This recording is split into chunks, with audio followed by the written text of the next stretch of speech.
As you can see, I'm specially dressed for the occasion because I'm glad to announce the pick for today's first ever Patreon poll episode. Earlier in the summer, I decided to do something special for my Patreon members and do a little poll to see what movie they wanted me to review for today. Their choices were Dreamscape, Poltergeist, Waterworld, Splash, and Conan the Barbarian. All great picks, but there can only be one. And the final tally for today's review is...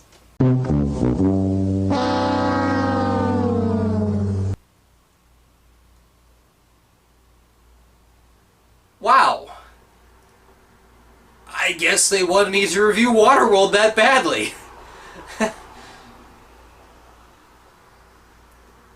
And I had my money on Poltergeist. It's also interesting that Poltergeist was second, while Dreamscape was third in the picks. And seeing Splash and Conan the Barbarian getting the bottom shaft tells me none too many were interested in a romantic mermaid movie or Schwarzenegger classic. That's not to say I won't tackle those movies in the future, it just depends on timing and interest. But hey, I'm not upset! So, you guys watch the intro and I'll get this background set up. No, brother. Waterworld. Of all the things in this time. Could they just voted for something else? Poltergeist. I actually thought that was going to win. Poltergeist. I can imagine so much fun I could have with that one. Talking about how there is no curse, the thing with the dead bodies, the fact that it's a Tobe Hooper movie or a Spielberg movie. Conan the Barbarian. Oh, that would have been so perfect. I thought Splash was going to be the big one too. I can imagine myself joking about how it's being censored on Disney+. Hashtag, where is the boob cut? Dreamscape. That would have been perfect. The Nightmare on Elm Street connections and all of those in between. The Snake Man, the Siskel and Ebert rant they did over the special effects. So many opportunities wasted. But no, it had to be Waterworld. It had to be that stupid summer blockbuster. Who are these people?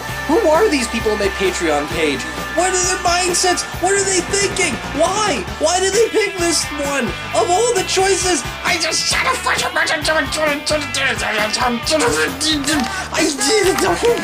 The next time I do a Patreon poll,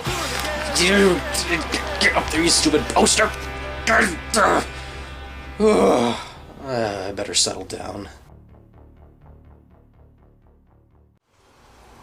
When it comes to releasing movies, Hollywood... What? What is it?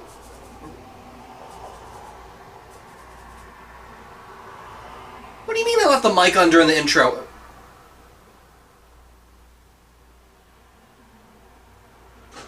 They heard all of that.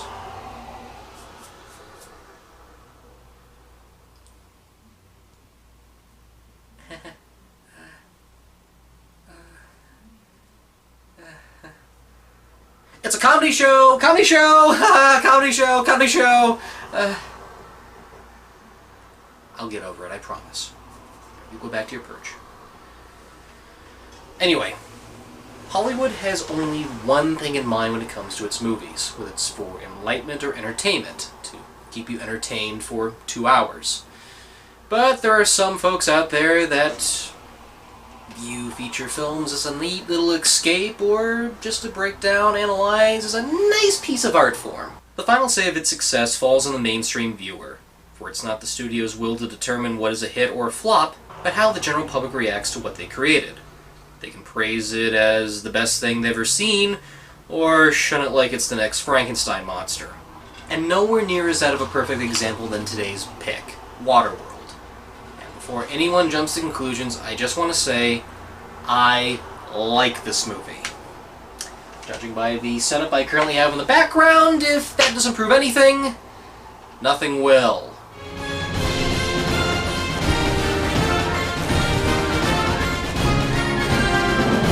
Well, it all started back in the 1980s when post-apocalyptic movies were in their prime. In fact, they were practically a popular genre of any video rental store thanks to the Mad Max movies.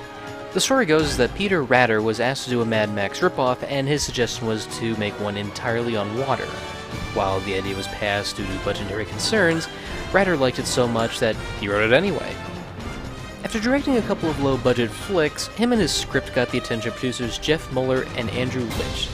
whose credits include License to Drive and Little Monsters. Andrew had a deal with producer John Davis, and got passed the script to him. Davis brought the script to producer Lawrence Gordon, who also decided to jump on the producing train as well. Kevin Costner found out about Waterworld from Lawrence, and he agreed to be in it, under the conditions Charles Gordon would produce it, and his buddy Kevin Reynolds would direct it. Despite Costner and Reynolds having creative differences during Robin Hood, Prince of Thieves, they eventually made their peace and decided to work on the movie. Originally, Waterworld was set at a $65 million budget, but that got bigger once filming began due to Kevin Costner's involvement and Universal deciding to jump on and finance and distribute the picture. The script went through many different rewrites and drafts just to please the executives and the crew among themselves. Interestingly enough, the original concept was meant to be more bonkers and schlocky. And of the two things that remained through every single draft, it was the original twist ending and that urine hydro purifying machine thingy. And of all the things you think would get the axe, this little bit remained in every single script of Waterworld. Why? What was the writer's fascination with this urine recycling machine thingy that you drink and... Actually, come to think of it, that is kind of a curiosity. What do you call that thing? It's called recycling. Huh.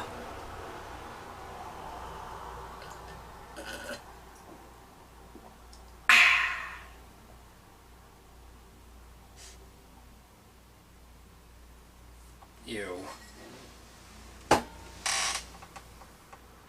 One would think a movie that was filmed constantly on water would make for some troubling productions, and it did, but not as disastrous as you think. The uncontrollable motion of the waves determined how much material could be filmed a day, and, much to contrary relief, none of the sets they built sank. Okay, there was one, but the thing was so small that it could only hold 5 or 6 people. They filmed it for a day, and it only sank afterwards because the set's size was mounted on a buoy. Other than that, there wasn't much mishap to report on. The bigger rough waters came from the press, who had a complete field day when hearing the movie's budget was rising. Even before filming, there was a major press frenzy talking about production issues that happened before anything was even filmed. In response, Universal executives banned any journalists or press coverage from visiting the sets, which caused more harm than imaginable. As filming continued, the negative press coverage began to spread rumors about sinking sets and clashing heads. Even more deplorable was when a bunch of journalists bugged director Kevin Reynolds over supposed death on some production crew that didn't even happen. I'm shocked to find that gossiping is going on in here. Your National Enquirer, sir. Oh, thank you very much. And even if they did release the first teaser trailer in Christmas 1984 with Street Fighter, Of course! it still wasn't enough to ease the hungry stomachs of those waiting to make this movie the 1995 critical punching bag. I'll get back to the legendary behind-the-scenes stuff later because we got one hell of a movie to analyze here. Now, I normally like to keep things spoiler-free, but there'll be some aspects of this review I'll have to dive into a little deep and explain why this works and that doesn't work.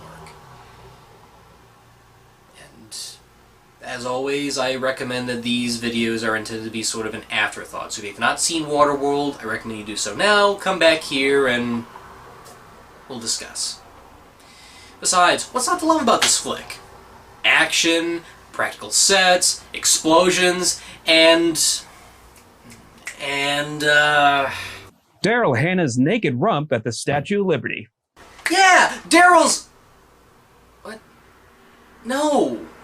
James, what does Daryl Hannah have to do with Waterworld? It's Gene Triplehorn you're thinking of. Oh, I thought you were covering Splash, and I figured I'd help you compare it with the differences between that and Hans Christian Andersen's Little Mermaid. I got the ebook right here. No. They picked Waterworld. Wait a minute, you should know that too. You're a member of my Patreon page. Oh, about that. I've been rather busy with my next request, and... For the last time, it's pronounced High-Maytude. Hey, what's going on back there? Nothing. Are you sure? Because I really... I have this under control. No, you're eating the car!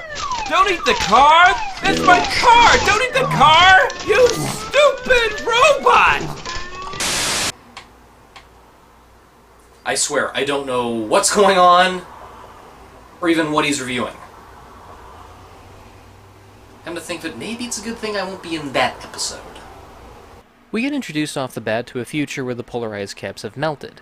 The entire world is very much a giant ball of water, and those who have survived had made floating city vessels to keep them afloat. Okay, as nutball as that sounds, I'm fine with that.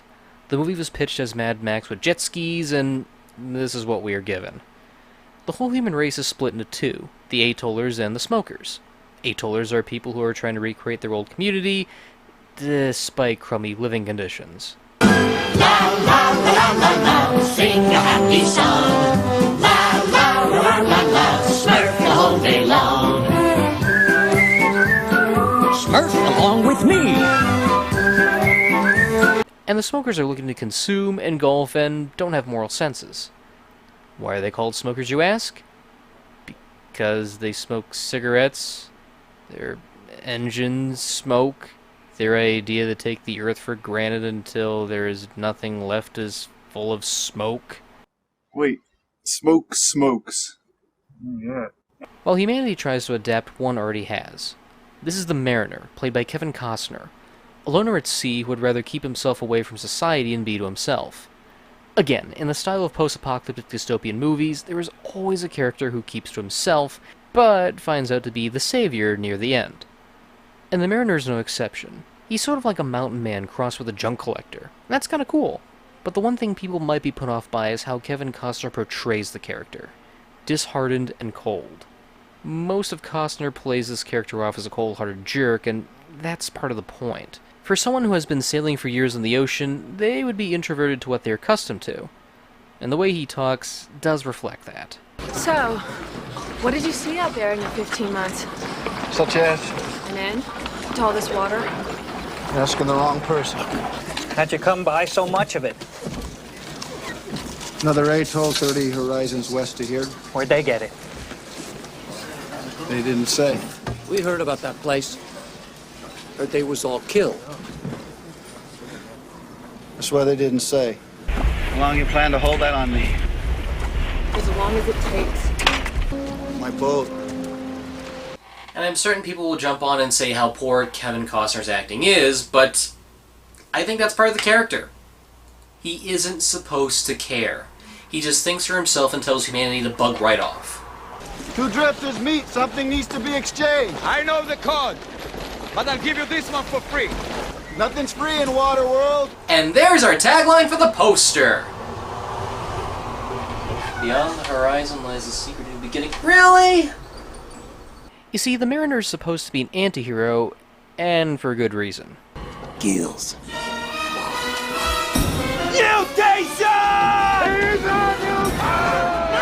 Yep, in this world, mutants are still shunned and not celebrated like superheroes. I get it, the idea of fish people taking over the world and making the humans the endangered species is a unique idea. This is something I feel that was explored better in I Am Legend. The idea of the human race being on the verge of extinction with the forthcoming of a new race was damn frightening. That is not the case here, because in fact the Mariner is the only mutant we see in this whole movie. Interestingly, Peter's script originally had henchmen to the Deacon that were all mutated, but it was dropped. Shame, as it kind of would have explained a little more as to why the Atollers seem hostile towards the Mariner's presence. The only one of the Atollers that sees usefulness in him is Helen, played by Janine Triplehorn. And why is that? I got a jar of dirt, I got a jar of dirt, and guess what's inside it? Dirt. Dirt? I have never seen pure.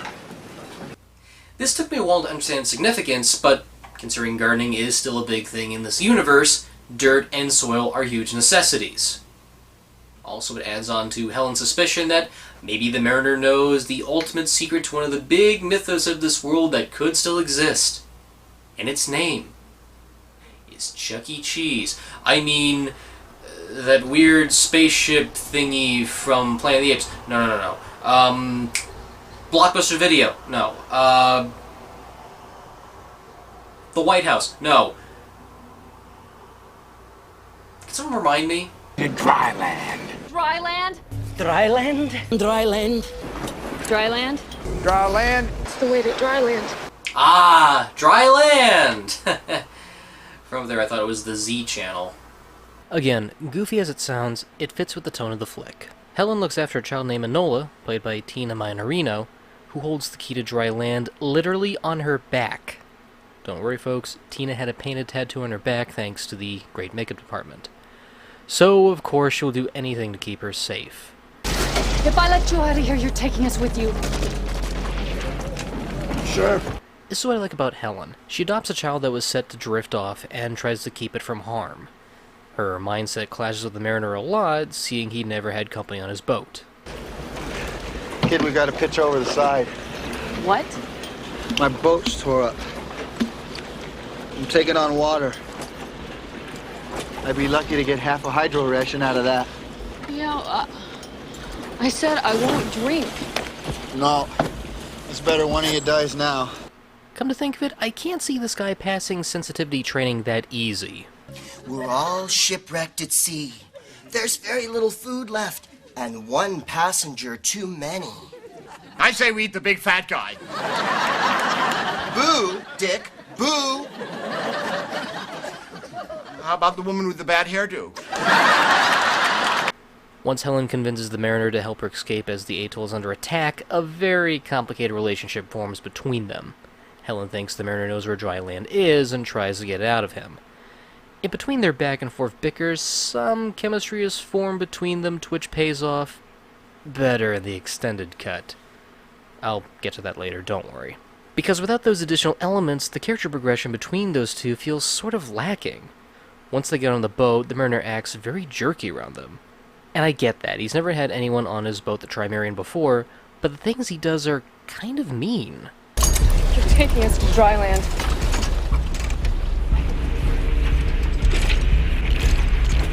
Killing's a hard thing to do well. Believe me, I'm not the one to start. Both of us! Okay. No! Coward! Don't you touch my child! Come here! I'm here! Oof! Tale as old as time, this is not. Granted, the mariner does bond with his atoll refugees over time, but even near the end, his character arc is kind of tossed out the window. At least in the theatrical cut. But then again, even the mariner does bring up this point. We saved your life. We got you out. No, you got me out so you could get out. Or even. Even if it's a tiny detail, it does add a layer. It shows that everyone in this world doesn't have much of a clean conscience. Even if the smokers are the bad guys, everyone is kind of fending for themselves. It makes the environment darker and more interesting when you realize that there's not a true character to root for. And the more I think about it, even the Atollers have a messed up culture too. I've got a proposition for you, Mariner. I'm not bargaining, I'm leaving. All we want is your seed. We can look to our own for impregnation, but too much of that sort of thing gets undesirable. Come on, I'm with you. What in the sweet home Alabama is this shit? Speaking of children, Tina Minorino is not that bad. At least for me, her performance is not bad. Some viewers might find her degrading for how she tries to act tough most of the time, but I feel the way she talks to the mariner gets amusing at times, as if she's trying to upstage him in some way. What are you doing?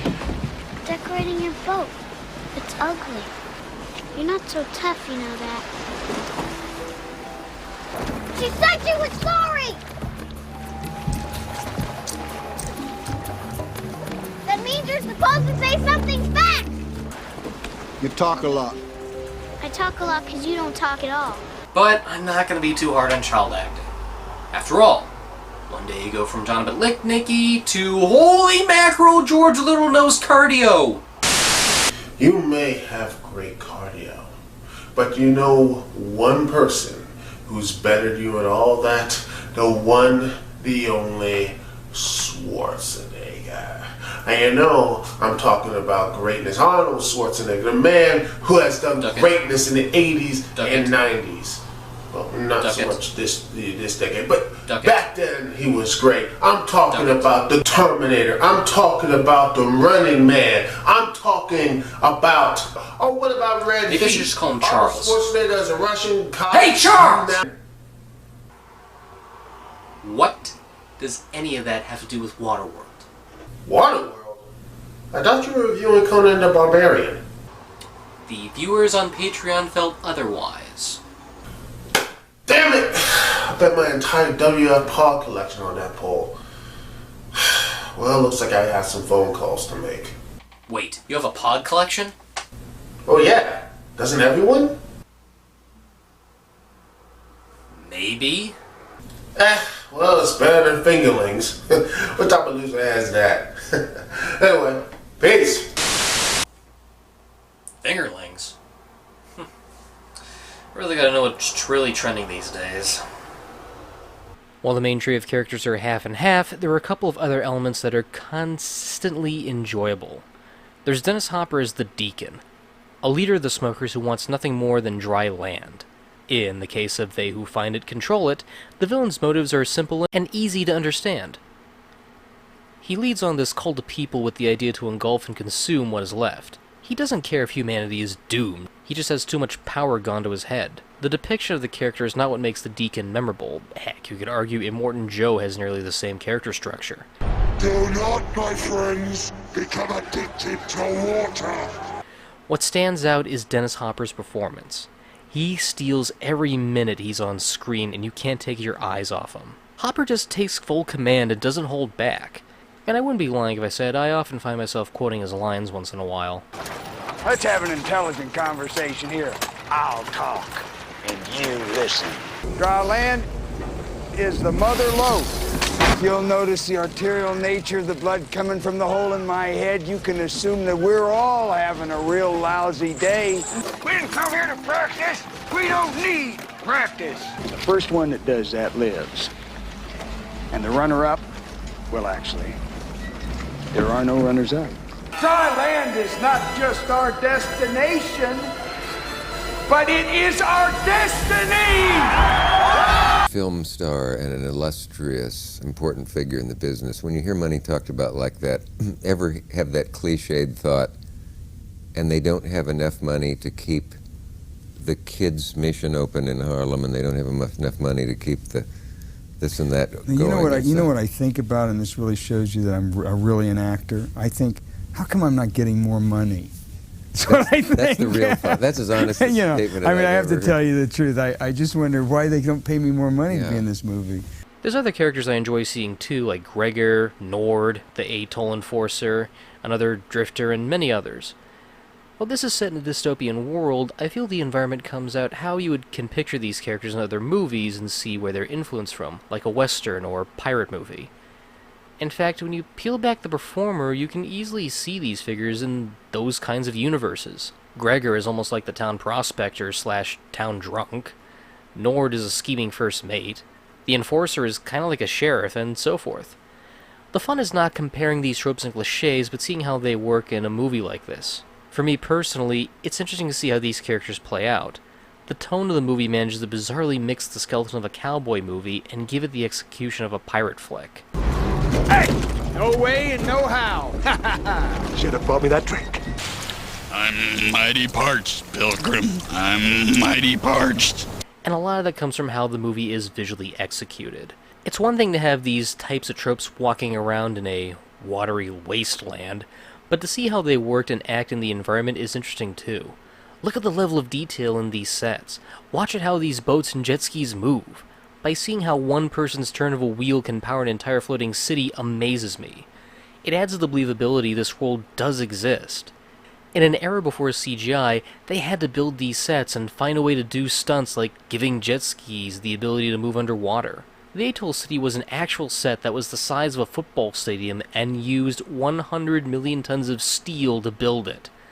The Mariner's boat, the Trimaran, was built from pure scratch by two guys from France. There is clear effort on screen and nothing feels half-assed.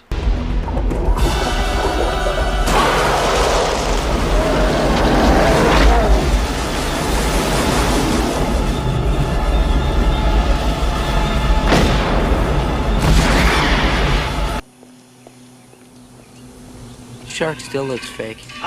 Okay, maybe the shark effect doesn't hold up, but it's not even on screen for that long. The pacing of Waterworld is actually good as well. There's plenty of action and mystery behind the mythos of this world to keep viewers from being bored. The level of stunt work and setup behind how this world works is enough to hold some interest. True, the emotional plot is kinda botched and cluttered, but it makes up for it with some cool explosions, fight scenes, and the final confrontation scene. Even the environmental message is kinda subtle. You think it would hammer in the fear of what climate change could do, but that's not the focus. Most of it involves world building and getting to know who the inhabitants are. A lot of the global warming stuff kinda feels like an afterthought, especially with this controversial decision to make the Exxon Valdez a home for the smokers. St. Joe, we're close. After centuries of shame. Yeah, the Exxon Valdez. Big oil tanker that caused a major spill on the ocean. Trust me, it was talk of the town back then. The brochure said I'd get to save a whale. Shut up and keep wiping. And how they got away with that is impressive to me, to say the least. Sadly, its July release was a different story altogether. Though it did manage to get the #1 spot at the box office, beating out The Net and Operation Dumbo Drop, and even managed to hold the top spot for 2 whole weeks, Waterworld ended up polarizing critics and audiences at the time, with many expecting the movie to fail on arrival. For those who did a proper review, the critical conscience was that Waterworld was a decent action movie that had potential. Because those risks came with a massive price tag, the domestic gross was not very stellar. But it did manage to do better overseas, and while it wasn't enough to pay back the heavy marketing and other costs, if one were to factor in home video sales and TV broadcast rights, at least one would crunch the numbers enough to say Waterworld was profitable. And from there, the cult appeal of Waterworld grew and grew over the years. While it's not considered a masterpiece to many, it does hold special value as one of those films that could have worked better as a B-movie minus the big budget. From my viewpoint, had the press been kinder, or maybe the marketing didn't make it look like a 5-star dinner, I feel the movie would have done better. I'm still glad to see there's an audience growing behind this flick, and even showing fan support. For a big-budget action flick that is still relevant thanks to constant merchandising and a very intriguing theme park stunt show, it does the job well. But for a more thought-provoking execution, that's where the extended version steps in. When production finally wrapped, Kevin Reynolds screened a version of the movie to executives, and they didn't like it. It was said to be too darker, and there were some aspects of the main character, the mariner, that didn't really sit well with them.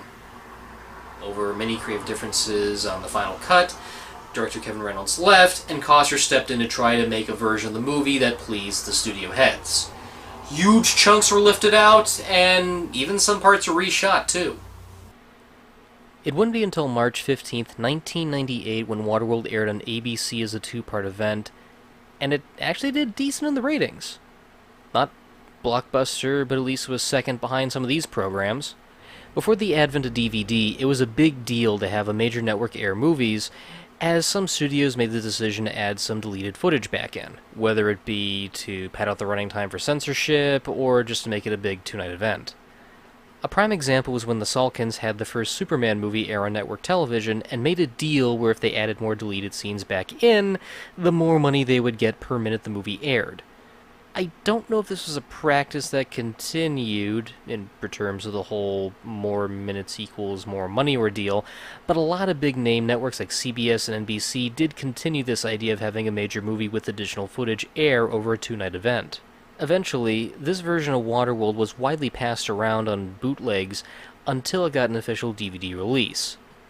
The only problem was a print of the TV edit was used instead of properly restoring the movie. So we had a longer version of Waterworld with 40 minutes of material, but it was edited for profanity, violence, and some rear nudity. Luckily, the Arrow Video released a Blu-ray of the movie with a famous fan edit that restores the unedited material, and it includes a longer TV edit. Both remastered from original film elements. And let me tell you what I think about this particular thing. I would... Hold it! Please tell me you know what you're talking about. Yeah, it's Waterworld, the movie where everybody got a free spray-on tan. Oh, thank goodness. I thought you were going to reference something like Dreamscape. Hey, I voted for this sucker, the ticket has been punched, and I'm gonna collect what's due. In that case, can you tell me your thoughts on the longer cut? Well, I'll be insulted if you didn't let me. The theatrical cut sacrificed substance for style. The extended version adds more substance. We get to see these people and how they survived, how they apparently split off into different groups. You have the survivors and the smokers, which could almost be interpreted as the Amish versus modern living if you think about it too much. But I enjoy it because it is a longer movie, but it does make it enjoyable to watch, more bearable to sit through, where you can actually relate to the characters instead of just going, ooh, ah, look at that, look at that, look at that, look at those. Stunning. I don't have words to even begin to... Look at that. That's square footage. The longer cut does add a lot more substance to the world and its characters. In fact, it really goes deeper than the theatrical cut. We get a better understanding of the culture and certain character motivations that were left on the cutting room floor. A lot of them include more of the deacon, who gets a lot more breathing room here. In the beginning, the provider said, let there be water, and the seeds came forth. He created everything that we know. He made also both man and fish, and no combination thereof. He does not abide the notion of evolution. Amen! Even small parts like Jack Black as the plane pilot get more speaking lines that went snipped out. Yeah, and some are told, bitch! They killed Ed. No, don't you fret yourself. There's plenty more where Ed came from. Tiny plot holes and unclear character motivations become clear, we get an idea how the world works more, and we even get a deeper sense of urgency. Every year, every month, it gets worse. There are fewer atollers, fewer traders. The dead gardens, these windmills that don't work, desalinators, they can't be fixed. This place, this whole way of living, it's ending. Does anyone else see that? Now, they have to find dry land, or else the world they've adapted to will easily crumble. The Mariner also gets some bigger character scenes too. He goes from being a typical jerk who does mean things to, well, actually, a bigger jerk. You still feel there's a bigger character progression at play, and when he finds out the truth on dry land, it feels like a bigger turn for him.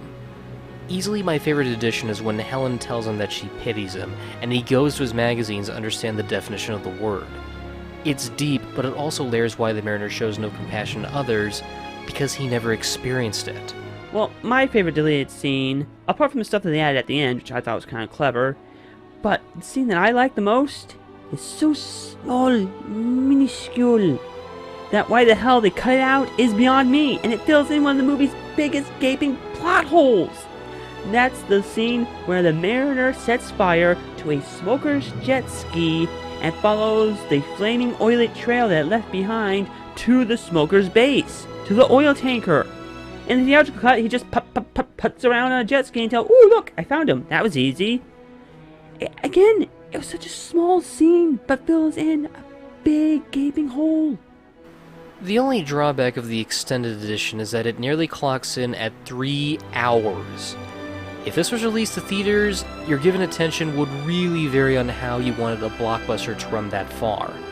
With the will of home video, there is the opportunity to watch this mammoth cut in doses, or at least have some kind of intermission. For me personally, I prefer the longer cut more. It dives deeper into the world and clears up some clunky things that weren't explained well in the theatrical cut. Your decision will vary on if you want to give that much attention to a movie that's 3 hours long with such an eco-fable that is probably better suited as an episode of Fraggle Rock. But if Titanic and Avengers Endgame can get over $1 billion at the box office despite its length, it should be fine. In the end, Waterworld did not deserve any of that bad press or negativity.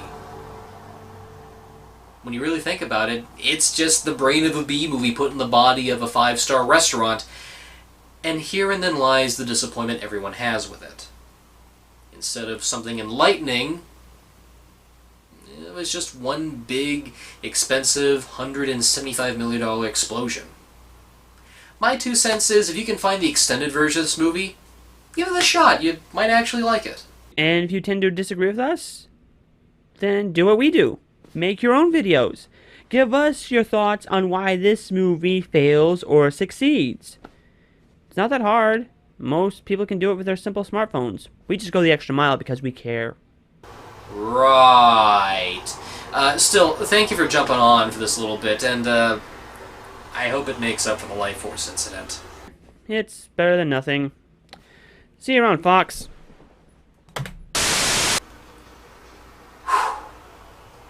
Wow. I just defended one of the most notorious productions in all of cinema history. I gave a fair critical assessment, gave my own personal opinions, and not once did I explode into a fiery ball of rage. I feel like I achieved a new level of nirvana that I'd never experienced before.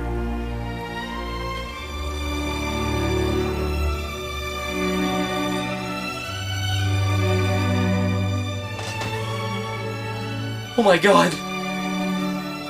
It's finally happening! I have been accepted to move forward to a new place! Could this be real? Head towards the light, Morgan. Head towards the light. It is real! Oh! Paradise! I'm coming! That's right, my fox child. All good things go to the light.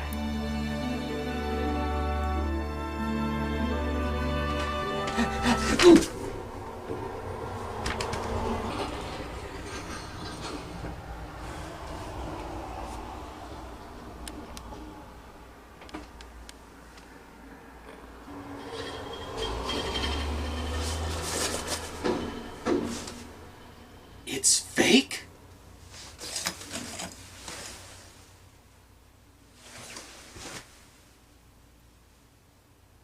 Nothing in this place is real! Did you go to the light?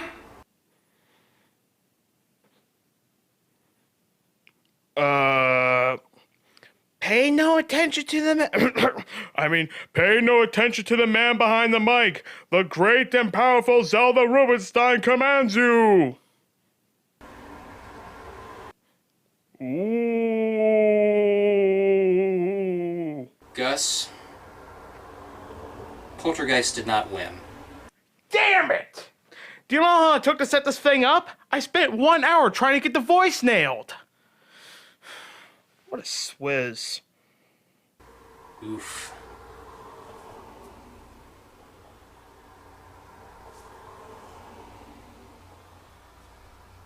Light bulb. Could I at least offer the chance to possibly do a co-review for the next episode? I guess. So, what's planned? Well,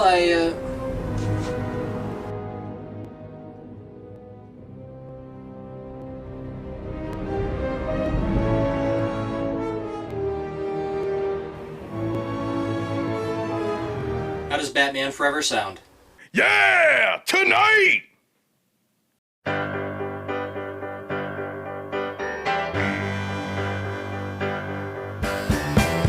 I sail an ocean, unsettled ocean, through restful waters and deep commotion, often frightened, unenlightened. Sail on, sail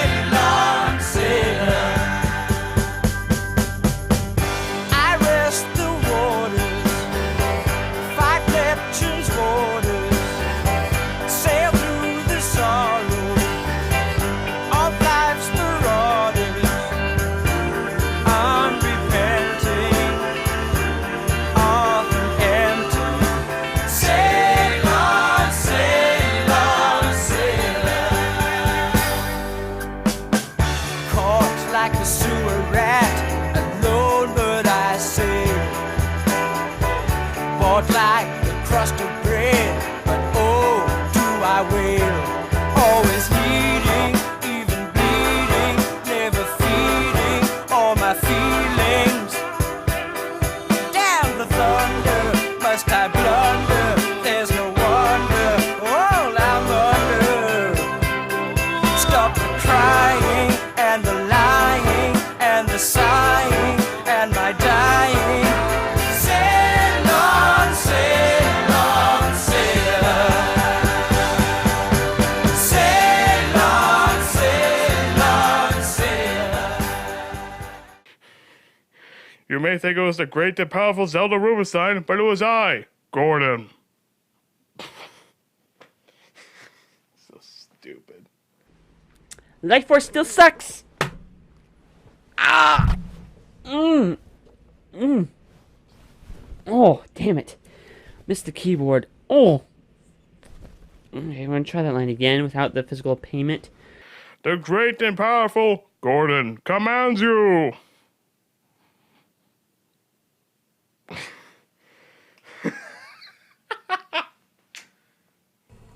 Cut. Dry land is not a myth! I've seen it! Kevin Costner, Waterworld. I don't know what all the fuss is about. I saw that movie 6 times. It rules!